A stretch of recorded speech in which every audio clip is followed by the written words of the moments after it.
الحمد لله رب العالمين نحمده ونستعينه ونستغفره ونصلي ونسلم على رسوله الأمين حبيب إله العالمين أبي القاسم محمد. اللهم صل على محمد وآل محمد وعجل فرجهم والعن أعداءهم أجمعين. قال الله تعالى في كتابه الكريم: إنا نحن نزلنا الذكر وإنا له لحافظون. سورہ الحجر آیت 19.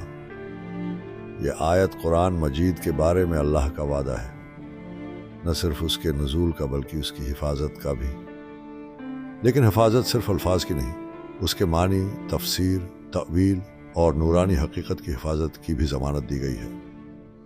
امام علی سے جب اس آیت کے بارے میں پوچھا گیا تو آپ نے فرمایا: اللہ کی قسم، ہم ہی اہل ذکر ہیں، ہم ہی اہل العلم ہیں، ہم ہی تأویل و تنزیل کا مرکز ہیں.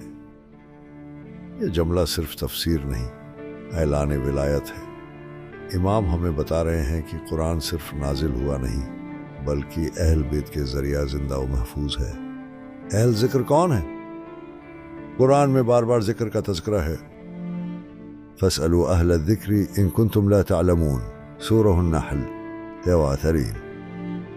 امام صادق فرماتے ہیں: نحن اہل الذکر، یعنی جس سے قرآن کی تفسیر و تعویل پوچھنی ہے وہ فقط اہل بیت ہیں، نہ کہ ہر مدعی. اہل بیت صرف مفسر نہیں، وہ تنزیل یعنی نزول قرآن اور تعویل یعنی باطنی حقیقت کے حامل و محافظ بھی ہیں. امام علی نے فرمایا: ما من آیا الا وقد سألنی رسول اللہ عن تأویلها.